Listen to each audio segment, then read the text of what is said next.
सम्राट चौधरी ने आरजेडी अध्यक्ष लालू प्रसाद का एक 2010 का वीडियो शेयर किया, जिसमें लालू प्रसाद संसद के अंदर वक्फ को लेकर कड़ा कानून बनाने की मांग कर रहे हैं। लालू प्रसाद का वीडियो ये आज गूंजता रहा, सियासी गलियारों में काफी चर्चा का विषय भी बना रहा। इसी पर आपको रिपोर्ट दिखाएंगे। देखिए, कानून बनाना चाहिए बहुत कड़ा। राजनीति में नेताओं का स्टैंड और बयान बदलना कोई नई बात नहीं है, लेकिन डिजिटल युग में आपका कौन सा बयान कब जिन्न की तरह सवाल बनकर खड़ा हो जाए कोई नहीं जानता। अब देखिए ना, वक्फ पर पूरे देश का सियासी पारा आई है। सड़क से संसद तक बस एक ही चर्चा है, वक्फ वक्फ और वक्फ। आरजेडी नेता खुलकर वक्फ संशोधन बिल का विरोध कर रहे हैं। या गैर उसमें जो काम करने वाले लोग हैं सब बेच दिया है। इसी बीच संसद में दिया गया लालू प्रसाद का भाषण। 7 मई 2010 का एक बयान वायरल हो रहा है, जिसमें वे कड़े कानून की मांग कर रहे हैं।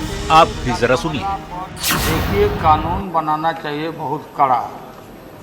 सारी जमीनें हड़प ली गई है, चाहे सरकारी हो या गैर उसमें जो काम करने वाले लोग हैं सब बेच दिया है। प्राइम लैंड, ऐसा नहीं है कि कोई खेती वाली जमीन है। पटना के डाक बंगला पर जितनी प्रॉपर्टी थी ये सब पर अपार्टमेंट बन गया, सब लोगों ने लूट लाट किया है। आगे से खैर आप तो लाइए, इसको पास हम लोग कर देते हैं संशोधन आपका, लेकिन आगे से कड़ाई के साथ जो भी बंदियां बना रहे हैं।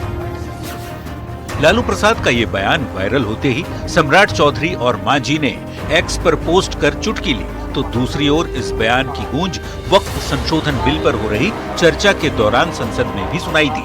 रविशंकर प्रसाद और ललन सिंह ने लालू प्रसाद के इस पुराने बयान का जिक्र कर विपक्ष पर निशाना साधा। आज उनका भी वायरल हो रहा है। इसी लोकसभा में उनका दिया हुआ भाषण वायरल हो रहा है, जिन्होंने कहा है कि पूरे डाक बंगला चौक को पटना के वक्फ वालों ने कब्जा करके रख लिया है। सख्त कानून बनना चाहिए और उन लोगों को विदा करना चाहिए। तो यही तो आपका है। और उन्होंने कहा था कि पूरा लूट लिया है, पटना में भी लूट लिया है, एकदम वक्फ का कानून होना चाहिए। और सर, वो नेता जो थे जो उन्होंने ये बात कही सर, वो हमारे बिहार के पूर्व मुख्यमंत्री लालू प्रसाद जी थे। तो मेरे पास उनका कोट है, अगर आप कहेंगे तो निकाल के पढ़ दूंगा। वहीं आरजेडी ने लालू प्रसाद के बयान को गलत तरीके से दिखाने का आरोप लगाया है। कड़े कानून की बात की है। उन्होंने स्पष्टता कहा है कि वक्फ की संपत्तियां जो डाक बंगला के इर्द गिर्द है, जो सिया वक्फ बोर्ड की जमीन है, उस पर दूसरे लोग कब्जा कर रहे हैं। उनसे बचाने के लिए कड़े कानून की आवश्यकता है। और उन्होंने वक्फ और वक्फ के अधिकार पे किसी तरह की कटौती की बात नहीं की थी। पूरा विपक्ष मुखर होकर वक्फ संशोधन बिल का विरोध कर रहा है। इसी दौरान वक्फ को लेकर लालू प्रसाद के 15 साल पुराने बयान ने सत्ता पक्ष को बोलने का मौका दे दिया है। साथ में ये कहने का भी कि क्या लालू प्रसाद की मुराद मोदी पूरा कर रहे हैं। न्यूज़ 18 के लिए पटना से रवि एस नारायण के साथ ब्यूरो। उनका दिया हुआ भाषण वायरल हो रहा है। और अपडेट देते हैं आपको वक्फ संशोधन बिल पर। लोकसभा में बहस जारी है। वक्फ संशोधन बिल पर अमित शाह का बड़ा बयान सामने आ चुका है। कहा कि लालू प्रसाद ने की थी कड़े कानून की मांग, पीएम मोदी उन्हीं की इच्छा पूरी कर रहे हैं। बिल पर अमित शाह का बड़ा बयान, रिएक्शन उन्होंने दिया। संसद को एड्रेस करते हुए उन्होंने कहा कि लालू ने कड़े कानून की मांग की थी और प्रधानमंत्री मोदी उन्हीं की इच्छा पूरी कर रहे हैं। ये बयान अमित शाह का आपको सुनवाते हैं। मान्यवर लालू प्रसाद जी, आज आरजेडी के सारे सदस्य बोले, जब 2013 का अमेंडमेंट आया, मैं लालू जी का तो पूरा पढ़ना चाहता हूं, बाकी सदस्यों का सिर्फ टोकन पढ़ूंगा। लालू जी ने क्या कहा? मैडम, सरकार जो यह संशोधन विधेयक पेश किया है, सरकार की पहल का हम स्वागत करते हैं। शाहनवाज हुसैन जी और अन्य माननीय सदस्यों ने अपनी बातों को यहां रखा, मैं उसका समर्थन करता हूं। आप देखिए, सारी जमीनें हड़प ली गई है, चाहे सरकारी हो या गैर सरकारी। वक्फ बोर्ड में जो काम करने वाले लोग हैं उनके द्वारा सारी प्राइम लैंड को बेच दिया गया है। पटना में ही डाक बंगले की जितनी प्रॉपर्टी थी सब पर अपार्टमेंट बन गए। इस तरह की काफी लूट खसोट हुई है। हम संशोधन विधेयक तो आपको अंत में लाए हैं, समर्थन करते हैं, लेकिन मैं चाहता हूं कि भविष्य में आप कड़ा कानून लाइए और ये जो चोरी करने वाले लोग हो उनको जेल की सलाखों के पीछे। अब साहब लालू प्रसाद की इच्छा इन्होंने तो पूरी नहीं की, नरेंद्र मोदी जी ने पूरी कर दी। ये लालू जी ने कहा था एक कड़ा कानून लाइए।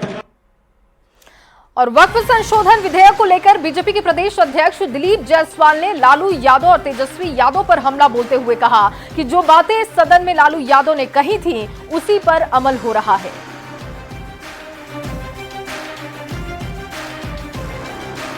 2010 में लालू यादव जी ने संसद में भाषण दिया था और भाषण में उन्होंने कहा था कि वक्फ कानून में सुधार होना चाहिए। उन्होंने बहुत जोर देकर कहा था, शायद हम लोग उतना जोर देकर के नहीं कह रहे हैं, लेकिन लालू यादव जी ने जो वक्फ में संशोधन की बात की थी, बिल लाने की बात की थी, 2010 में उन्होंने इस बात को सदन में रखा था, कोई रोड पर नहीं, भाषण में नहीं। और लालू यादव जी का जो वो सोच था कि वक्फ में संशोधन होना चाहिए, आज लालू यादव जी ने जो बातें कही थी, आज उनको सोचना चाहिए कि जो चीज उन्होंने आज से 14 साल पहले कहा था उसी को आज जो है एनडीए धरातल पर लाने का काम। विपक्ष के लोग कह रहे हैं कि मुसलमानों पर निशाना साधा जा रहा है। मैंने कहा ना कि अगर लालू यादव जी विपक्ष में नहीं है, अगर वो भाजपा में शामिल हो गए हैं तब तो कोई दिक्कत नहीं है, लेकिन अगर वो विपक्ष में है तो उनको 2010 के अपने बयान को जो संसद में उन्होंने दिया है उसको सोचना चाहिए। लेकिन तेजस्वी उनके बयान को मानने के लिए तैयार नहीं। तेजस्वी जी को यह पहले बताना पड़ेगा कि वो लालू जी के पुत्र हैं कि नहीं, लालू जी के आइडियोलॉजी पर वो चल रहे हैं कि नहीं चल रहे हैं। और वहीं लोकसभा में विपक्ष के जोरदार हंगामे के बीच सरकार ने वक्फ संशोधन विधेयक पेश कर लिया। इस बिल को लेकर कांग्रेस ने बीजेपी की नीयत पर सवाल उठाए तो अमित शाह ने कांग्रेस को ही कटघरे में खड़ा कर दिया। प्लीज बैठिए, ये तरीका ठीक नहीं है आपका। किसी की बात कोई बदगुमान ना समझे। कोई कांग्रेस जैसी कमिटियां नहीं, हमारी लोकतांत्रिक कमिटी है माननीय। ये जो मूल जो ढांचा है उस पर आक्रमण है। शोर शराबा, शेरो शायरी और सांसदों के हंगामे के बीच संसद में वक्फ संशोधन बिल पेश कर दिया गया। अध्यक्ष महोदय, किसी की बात कोई। संसदीय कार्य मंत्री किरेन रिजिजू ने शायराना अंदाज में इस साल के सबसे विवादित बिल को संसद में पेश किया और कहा कि उन्हें पूरा यकीन है कि आज जो लोग इस बिल का विरोध कर रहे हैं वो भी आगे चलकर इसके समर्थन में खड़े होंगे। अध्यक्ष महोदय, किसी की बात कोई बदगुमान ना समझे। इस जमीन का दर्द कभी आसमान ना समझेगा। ये मैं दिल से कह रहा हूं क्योंकि अच्छा सोच के साथ, बड़ा दिल के साथ, खुले मन से मैं ये प्रस्ताव आपके सामने में पेश कर रहा हूं। पर कांग्रेस को रिजिजू के दावे पर भरोसा नहीं। कांग्रेस का कहना है कि बीजेपी की नजर वक्फ की जमीन पर है और वो इस बिल के जरिए अपने 4 एजेंडे साधना चाहते हैं। ये बिल आज इस संविधान के इस जो मूल जो ढांचा है उस पर आक्रमण है और इनकी जो पूरा जो भाषण था वो हमारे संविधान के इस मौलिक अधिकार पर, हमारे संघीय ढांचे पर एक आक्रमण था। और चौथा इनका उद्देश्य डाइल्यूट, डिफेम, डिवाइड, और चौथा इनका उद्देश्य है to disenfranchise the minority communities. Waqf संशोधन बिल को लेकर विपक्ष संसद में हंगामा कर रहा था। इसी दौरान केंद्रीय गृह मंत्री अमित शाह ने मोर्चा संभाला और फिर कांग्रेस को ही कटघरे में खड़ा कर दिया। अमित शाह ने कहा, इस बिल को संयुक्त संसदीय समिति को दिया गया। हमारे पास कांग्रेस जैसी समिति नहीं, हमारे पास लोकतांत्रिक समिति है जो विचार मंथन करती है। का ही आग्रह था कि कमिटी, ज्वाइंट पार्लियामेंट्री कमिटी बने। अगर कमिटी ने कोई बदलाव ही नहीं करने हैं तो ये कांग्रेस जैसी कमिटियां नहीं, हमारी लोकतांत्रिक कमिटी है मान्यवर, जो दिमाग चलाती है। कांग्रेस के जमाने में कमिटियां होती थी जो थप्पा लगाती थी, हमारी कमेटी चर्चा करती है, चर्चा के आधार पर विचार करती है और परिवर्तन करती है। वक्फ संशोधन बिल को लेकर संसद के बाहर और भीतर दोनों जगह प्रदर्शन हो रहा है। बीजेपी दावा कर रही है कि बिल को लेकर विपक्ष भ्रम फैला रहा है, तो कांग्रेस इसे बीजेपी की सांप्रदायिक साजिश बता रही है। Bureau report, news 18। और अब बात कर लेते हैं पासवान फैमिली की। दरअसल रामविलास पासवान की फैमिली में फसाद लगातार बढ़ते जा रहा है। विवाद पैतृक संपत्ति का है, लेकिन इसमें सियासी एंगल भी है। संपत्ति से ज्यादा सियासी विरासत की लड़ाई दिखाई देती है। आपको रिपोर्ट दिखाते हैं।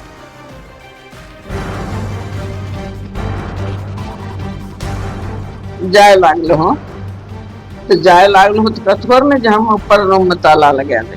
घटिया राजनीति का नजारा पेश किया है। पासवान परिवार में फसाद बढ़ता जा रहा है।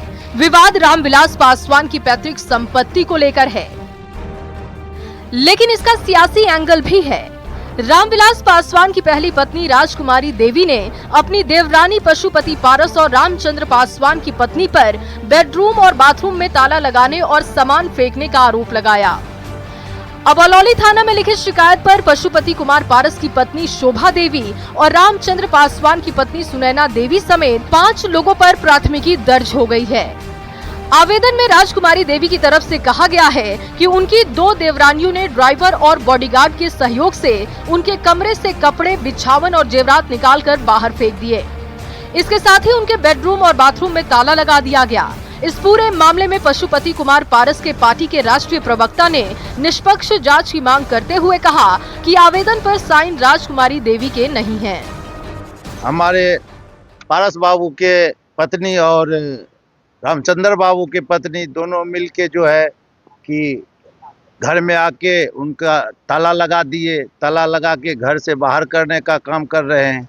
चिराग पासवान जी का पार्टी का जो जिला अध्यक्ष है, कल वो थाना पे जाके अलौली थाना पे वही तैयार किया है और शोभा देवी के पास वो वहाँ पे बयान दे रहा था चैनलों को। इसका जिला अध्यक्ष हमारे पास है, अलौली थाना में खड़ा।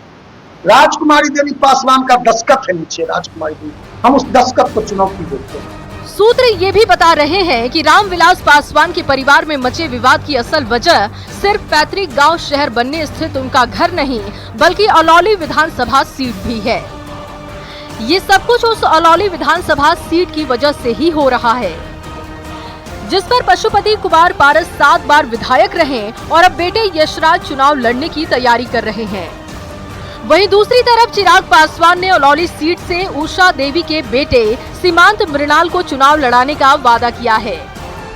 सीमांत मृणाल अपनी नानी राजकुमारी देवी के साथ काफी सक्रिय नजर आ रहे हैं।